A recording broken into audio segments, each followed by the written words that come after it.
안녕하세요. 재테크 길룡쌤입니다. 오늘 시작 전에 또 질문 하나 먼저 드리겠습니다. 한미반도체 계속 잘 가는 거 보셨죠? 영업이익률 43%. 만원 팔면요 4,300원이 남는 회사입니다. 근데 원익 IPS도 굉장히 좋은 회사거든요. 삼성이나 SK하이닉스 양쪽에 다 납품하는 유일한 회사예요. 근데 왜 한미 반도체가 먼저 뛰고 원익 IPS는 뒤따라올까요? 자, 오늘 그 답을 완벽하게 풀어드리겠습니다. 이거 알면 다음에 어떤 종목이 뛸지 미리 보이기 시작할 겁니다. 자, K소부장 정복기 2편입니다. 1편 못 보신 분들은요, 꼭 먼저 보고 오세요. 링크는 설명에 걸어두거나 아니면 잘 찾아보시면 있습니다. 자, 1편에서는 우선 반도체 8대 공정 살펴봤죠. 오늘 2편은요, 이 공정을 딱 두 덩어리로 나눠보겠습니다. 전공정 대 후공정. 이게 왜 중요하냐면 요즘 반도체 주식 움직임이 제각각이에요. 어떤 종목은 올해만 100% 넘게 올랐는데 어떤 종목은 조용히 기다리는 중입니다. 왜 그럴까요?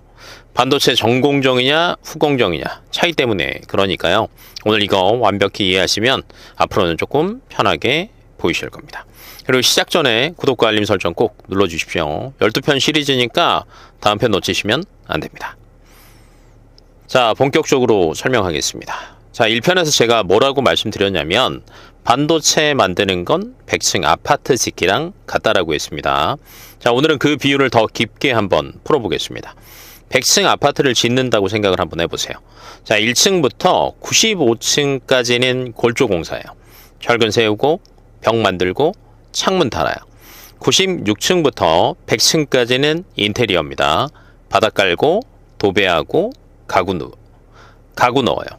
반도체도 똑같아요. 전공정이요 1번부터 7번까지 공정이에요. 이게 골조 공사고요. 후공정은요 8번 공정입니다. 이게 인테리어예요. 자, 여기서 진짜 중요한 포인트. 예전에는 후공정이 그냥 마무리 작업이었습니다. 전체 반도체 비용에서 후공정 비중이 10%밖에 안 됐거든요. 나머지 90%가 다 전공정이었어요. 근데 지금은 달라졌습니다. 후공정 비중이 30%까지 올라왔습니다. 3배 커진 거예요. 왜 이렇게 커졌을까요? 그 답이 오늘 영상의 핵심입니다. 자, 먼저 전공정부터 정리하겠습니다. 전공정은 8대 공정 중에 1번부터 7번까지입니다. 1번 웨이퍼 제조, 반도체 도화지 만드는 단계예요. 2번 산화, 도화지에 코팅하는 겁니다. 3번 포토 EUV, 빗으로 회로 새기는 반도체 공정의 꽃입니다. 4번 식각이에요. 그린 모양대로 깎아내는 조각가 단계예요. 5번 증착입니다. 원자 두께로 페인트 칠하는 단계예요. 6번 이온 주입이에요. 전기 흐를 길 만들기예요. 7번 금속 배선입니다. 회로 사이 전선 연결하는 겁니다. 이 7단계가 전공정이에요. 근데 전공정이 굉장히 비쌉니다. 장비 가격 보시면 이해가 되실 거예요. EUV 노광기 한 대 가격이요. 최신형 5천억 넘고요. 빌딩 한 채 값이에요. 어마어마하죠? 반도체 공장 하나 지으려면 EUV 노광기만 30대 이상 들어가는데 장비값만 15조입니다. 그리고 식각 장비 한 대당 200억. 증착 장비 한 대당 100억, 검사 장비까지 합치면 한 공장 장비 투자가 기본 20조에서 30조입니다. 그래서 전공정은 진입 장벽이 엄청나게 높습니다. 그리고 글로벌 장비회사 한번 보시면요. 노광은 네덜란드 회사 ASML 독점하고 있고요. 식각은 미국 램리서치 들어보셨죠? 강자입니다. 증착도요. 미국이 거의 1위입니다. 근데 최근 들어서는 한국 기업도 많이 치고 올라가고 있어요. 특히 증착 쪽에서 원익 IPS가 강세입니다. 다 이 회사 굉장히 특이한 게 삼성전자, SK하이닉스 양쪽 다 납품해요. 자, 앞으로 자주 나올 이름이니까 꼭 기억해 두십시오. 원익 IPS. 자, 이제 후공정 볼게요. 후공정은 8번 공정 하나예요. 패키징과 테스트. 만들어진 칩을 포장하고 검사하는 단계예요. 근데 요즘에 여기가 계속 핫합니다. 왜 그러냐? 이유 딱 하나예요. HBM.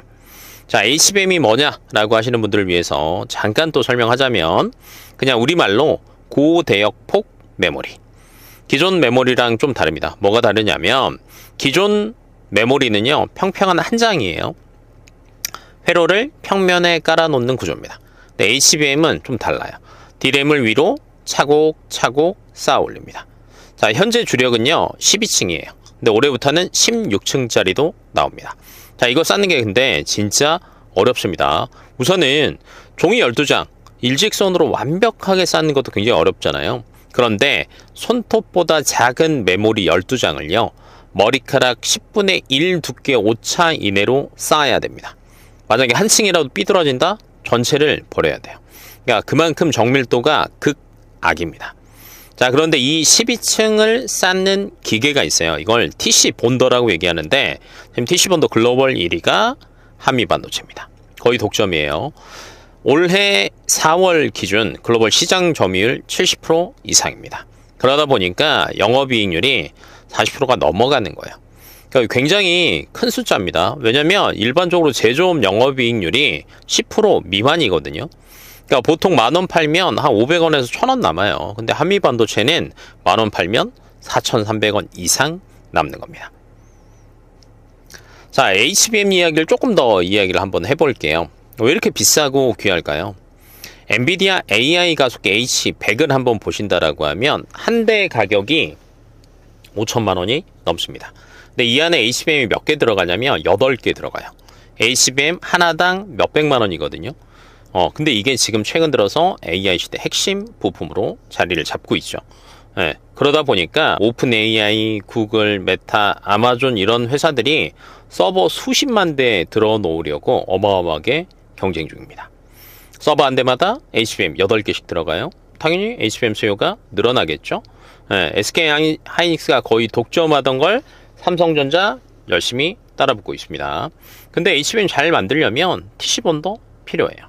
네, 그러다 보니까 TC본도를 더 열심히 사야 되고 삼성전자도 따라잡으려면 또 더 열심히 사야 됩니다. 그래서 거의 TC본도에서는 슈퍼을이라고 생각하시면 됩니다. 자, 말로만 또 저희가 자꾸 설명을 하다 보면 어렵잖아요. 뭐 숫자로 한번 보면 HBM 시장 규모가 22년도에는 27억 달러 정도밖에 안 됐어요. 좀 작았어요. 그런데 올해 기준으로 전망치가 546억 달러입니다. 4년 만에 20배 커진 거예요. 연평균 성장률 46%가 넘습니다. 그리고 전력 반도체 시장을 전반적으로 확대해서 본다라고 하면 세계 반도체 무역 통제 기구 전망치가 나왔는데요. 전체 시장 규모가 9,750억 달러랍니다. 근데 이 중에서 메모리만 본다라고 하면 시장 규모만 4,400억 달러 이상이에요. 전년 대비 30%대 성장하고 있고요. 특히 HBM 부분은 전년 대비 58% 성장입니다. 거의 전체 메모리의 3분의 1 정도를 차지할 전망이에요. 근데 여기서 중요한 포인트. 후공정 장비 시장 성장률이 전공정 대비 2배 수준입니다. 무슨 말이냐? HBM 비중 올라갈수록 후공정 시장도 같이 커진다는 겁니다. 앞으로 더 커질 수 있다는 뜻이에요. 자, 관련주 알려드릴게요. 전공정은 먼저 원익 IPS 증착 장비 대표예요. 삼성, SK 둘 다 납품하고요. 올해 하반기 공장 증설 본격화 수혜 있습니다. 두 번째, 주성 엔지니어링이에요. 증착 장비 제조고요. 삼성, SK 공급 확대하고 있습니다. 셋째, 세메스예요. 삼성 자회사고요. 식각 장비 국산화 추진하고 있습니다.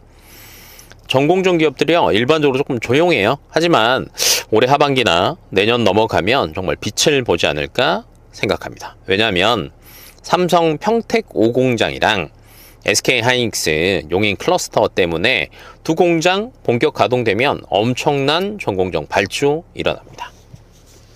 체크하세요. 자, 이제 후공정입니다. 첫째, 한미반도체예요. TC본도 글로벌 1위. 영업이익률 높죠? HBM 수요 직접 수혜받습니다. 둘째, 이수 페타시스예요. AI 서버 고급 기판 글로벌 1등이에요. 엔비디아 공급막 진입 완료했습니다. 셋째, 네페스 아크예요. 테스트 서비스 국내 대표주자입니다. 넷째, ISC입니다. 테스트 소켓 글로벌 강자고요. 삼성, SK 고객사입니다. 자, 후공정 기업 특징은요, 많이 올랐어요. 그래서 추경 매수는 조금 신중하시는 게 좋고요. 조정시마다 분할 매수하시는 게 좋습니다. 그리고 양쪽 다 수혜받는 대장주도 있죠. 삼성전자, SK하이닉스. 자, 얘네들은요 거의 끌고 가는 메인 기업이다라고 보시면 됩니다. 자, 그리고 이제 전략을 조금 더 자세하게 알려드리면 시차 전략 첫 번째 한번 생각해 보시는 게 좋습니다. 후공정에서 전공정으로 주도주 바통이 넘어가는 시점이 있는데 이게 아마도 26년 말이나 27년부터는 달라질 가능성이 있습니다. 앞에서 잠깐 얘기했죠. 삼성, SK 공장 본격 가동되면 전공정 장비 발주 폭증합니다. 그러면 전공정 기업 빛을 발하겠죠. 한번 보시고요. 둘째는요, 분산입니다. 후공정만 최근 들어서 잘 간다고 사지 마시고요. 전공정도 미리 담아두세요. 비율적으로 담으시는 게 좋아요. 전공정 30, 후공정 40, 대장주 30. 자, 균형 잡힌 반도체 포트폴리오라고 생각하시면 됩니다. 마지막으로 타이밍입니다. 후공정 잘 간다고 추격 매수 안 돼요. 많이 올랐다? 급등 추격보다는요, 조정할 때 분할 매수가 답입니다. 반대로 전공정은 최근에 조금 저평가예요. 그래서 내년 공장 증설 본격화 바라보신다면 지금부터 천천히 분할 매수하시면 좋습니다. 자, 2편 끝까지 봐주셔서 감사하고요. 오늘은 전공정, 후공정 차이 조금 설명드렸어요. 왜 한미반도체가 먼저 뛰는지, 그리고 원익 IPS가 뒤따라오는지 조금 감오시죠? 다음 편에서는요, HBM이 왜 그렇게 비싼가 완벽하게 한번 해부해 보겠습니다. 자, 오늘 숙제입니다. 한미반도체 작년 영업이익률 한번 보시고요.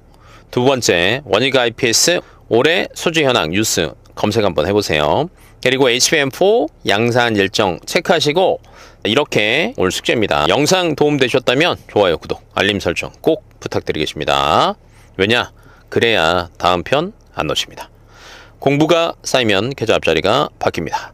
이상 재테크 길룡쌤이었습니다.